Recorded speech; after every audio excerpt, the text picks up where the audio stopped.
উত্তম চরিত্র।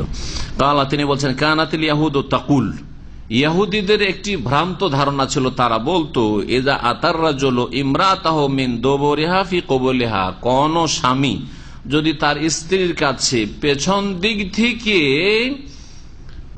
দিক থেকে সামনে সহবাস করে, মানে সহবাসের স্থান ঠিক আছে, ক্ষেত্র ঠিক আছে, কিন্তু পেছন দিক থেকে যদি আসে, পায়ুপথে নয়, পায়ুপথে তো হারাম, কিন্তু সামনের যে পথ আল্লাহ পাক যেটাকে শস্য ক্ষেত্র বলেছেন তাতেই আসলো, কিন্তু পেছন দিক থেকে আসলো, সামনাসামনি নয়। কানাল ওয়ালাদু আহওয়াল, ইহুদিদের ভ্রান্ত একটি ধারণা ছিল, তারা বলতো যে এইরকম সহবাসের পরে যদি পেটে বাচ্চা গর্ভধারণ করে বাচ্চা আসে, সেই বাচ্চা কি হবে? টেরা হবে, বক্র দৃষ্টি বিশিষ্ট হবে। টেরা বুঝেন তো না, সহজ ভাষা বুঝেন, টেরা টেরা, চোখ টান থাকবে, হয়তো এদিকে টান থাকবে না, এদিকে টান থাকবে, টেরা। কানাল ওয়ালাদ আহওয়াল, এক কথায় আমার উদ্দেশ্য হচ্ছে বুঝে নাও, আপনারা বুঝে নিলি হলো, নিজের নিজের ভাষা এখন তর্জমা করেন, আপনারা আঞ্চলিক ভাষায় অনুবাদ করেন, সিলেটি ভাষা, চিটাঙ্গি ভাষা, আপনার বার্মার ভাষা, যেই ভাষায় তর্জমা করবেন করেন। আহওয়াল, হাউল মানে হচ্ছে বাঁকা, চোখ বাঁকা হয়ে যায়, আহওয়াল ওই ব্যক্তি। ফানাজালাত, তখন আল্লাহ পাক আয়াত নাযিল করলেন যে এটা ভুল কথা, ইহুদিদের ধারণা ভুল। নিসাউকুম হারসুল লাকুম, তোমাদের স্ত্রীরা তোমাদের শস্য ক্ষেত্র, তোমাদের ক্ষেত স্বরূপ। আপনার জমিতে চাষাবাদ শুরু করবেন, জমির পশ্চিম দিকে থেকে করবেন না পূর্ব দিকে না উত্তর দক্ষিণ থেকে, আপনার ইচ্ছা। কারো বলার আছে? না, কারো বলার নেই। ফাতু হারসাকুম আন্না শেতুম, সুতরাং তোমরা তোমাদের খেতে আগমন করো, আন্না শেতুম, যেখান দিয়েই চাও, যেই দিক থেকে চাও। আন্না সেতুম মানে কাইফা সেতুম, যেমন ভাবে চাও, আসলে যেমন ভাবে চাও।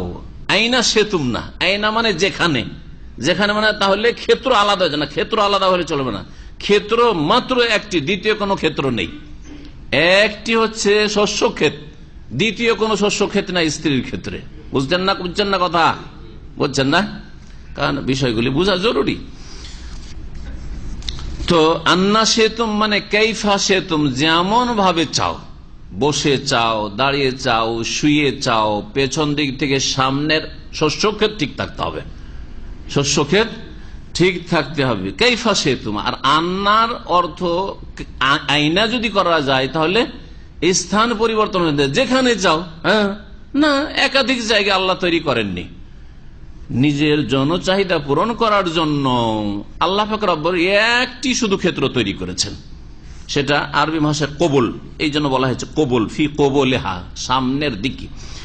জি, মুত্তাফাকুন আলাইহি, বুখারী মুসলিমের হাদিস, আল্লাহ মুসলিম, আর বাক্যগুলি সহিহ মুসলিমের। এই হাদিস থেকে বোঝা যায় যে ইহুদিরা সহবাসের ব্যাপারে, সহবাসের যে নিয়ম নীতির ক্ষেত্রে তারা বিনা কোনো দলিল প্রমাণে বিষয়টাকে একবারে সংকীর্ণ করে গেছিল, যে এইভাবেই শুধু আসতে হবে স্ত্রীর কাছে, অন্য কোনো ভাবে যাওয়াই যাবে না। আর ইহুদিরা মদিনায় বসবাস করত, ভাষ্যকার বলছেন যে ইহুদিরা মদিনায় বসবাস করত, আর ইহুদিদের পাশাপাশি দুটো আর বংশ যারা মুশরিক ছিল জাহিলিয়াতের যুগে, আওস এবং খাজরাজ, যারা নবী করিম সাল্লাল্লাহু আলাইহি ওয়াসাল্লামের প্রতি ঈমান নিয়ে এসে পরে আনসারীতে পরিণত হইল, আনসার গোত্র, জি, আওস এবং খাজরাজ, এরা মনে করত যে আমাদের কাছে তো কোনো ধর্মীয় গ্রন্থ নেই, আর এই ইহুদিদের কাছে তাওরাত আছে, সুতরাং তাদের কাছে জ্ঞান, ধর্ম সম্পর্কে জ্ঞান বেশি আছে, তো ওদের কথাগুলিকে ওরা মেনে নিত, ওদের কথাকে কি করত?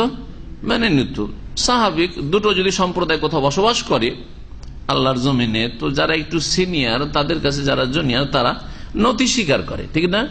এদের কাছে ওরা একটু নতি স্বীকার করত, এরা তাদের কথাবার্তা বিশ্বাস করত। আর ইহুদিদের এই ধারণাই ছিল যে সহবাস যদি পেছন দিক থেকে সামনে করা হয় তাহলে তাতে টেরা ছেলে পয়দা হবে। আল্লাহ পাক রব্বুল আলামিন এর খণ্ডন করলেন এবং সাহাবায়ে কেরামদেরকে আল্লাহ পাক অনুমতি দিলেন যে তোমাদের স্ত্রীরা তোমাদের ক্ষেত, সুতরাং যে কোনো নিয়মে তোমরা সহবাস করতে পারো, অসুবিধা নাই, কিন্তু জায়গা একটি না একাধিক। এই হাদিসে ইহুদিদেরকে মিথ্যুক প্রমাণ করা হয়েছে এবং তাদের এই কথাকে বাতিল ঘোষণা করা হয়েছে। ওয়া আন্নার রাজুল আল্লাহু আন ইউজামিয়া যাওজাতাহু আলা আইয়ি হাইয়াতিন ওয়া শাকলিন কানা, আর স্বামীর জন্য স্ত্রীর সাথে সহবাস করা যে কোনো নিয়মে জায়েজ রয়েছে সামনে পিছনে দাঁড়িয়ে বসে কায়মাতান জালেসাতান। ভাষ্যকার বলছেন মা দামা যালিক ফিল কবুল, যতক্ষণ পর্যন্ত ক্ষেত্র ঠিক রয়েছে, একটি রয়েছে। আর এইরকম বিভিন্ন রকম ভাবে সহবাস করলে ছেলে এইরূপ হবে ওইরূপ হবে, এইরকম হয়ে যাবে ওইরকম হয়ে যাবে, এগুলি কথা ভ্রান্ত কথা, এগুলি কোনো সায়েন্টিফিক কথা নয়, আর এগুলি শরীয়তীয় কথা না। আমরা শরীয়তকে বিশ্বাস করব, আর তারপরে যদি যারা বিশেষজ্ঞ তারা যদি বলে মেডিকেল সায়েন্সে, তাহলে সেটা আলাদা কথা, কিন্তু তাও বলে না। এই কথাই ভাষ্যকার এখানে বলেছেন যে এতে নবী করিম সাল্লাল্লাহু আলাইহি সাল্লামের মেডিকেল প্রমাণ হয়। নবী সাল্লাল্লাহু আলাইহি সাল্লাম যে ডাক্তারদের বড় ডাক্তার ছিলেন, হ্যাঁ, বড় হাকিম ছিলেন, এতে কোনো সন্দেহ নাই। এবং এতে নবী করিম সাল্লাল্লাহু আলাইহি সাল্লামের মুজিজা রয়েছে, মুজিজা অলৌকিকত্ব। এখানেই আজকের আলোচনা শেষ করছি। আল্লাহ পাক রব্বুল আলামিন যেন আমাদেরকে কোরআন এবং হাদিস জানার, মানার, পালন করার তৌফিক দান করেন। আমাদের দাম্পত্য জীবনকে আল্লাহ পাক যেন সুখী করেন। আল্লাহ পাক রব্বুল আলামিন প্রত্যেককে অন্যের হক আদায় করা তৌফিক দান করেন। ভাইদেরকে বোনদের হক আদায় করা তৌফিক দান করেন, বোনদেরকে ভাইদের তাদের স্বামীদের হক আদায় করা তৌফিক দান করেন। আল্লাহ পাক রব্বুল আমাদেরকে পাক পবিত্র জীবন দান করেন। আল্লাহ পাক দুনিয়াতেও সুখী করেন, আখিরাতেও সুখী করেন, জাহান্নাম থেকে রক্ষা করেন, জান্নাতুল ফিরদৌস নসিব করেন। আমিন। সাল্লাল্লাহু আলা নবিয়িনা মুহাম্মদ ওয়া আলা আলিহি ওয়া সাহবিহি আজমাইন।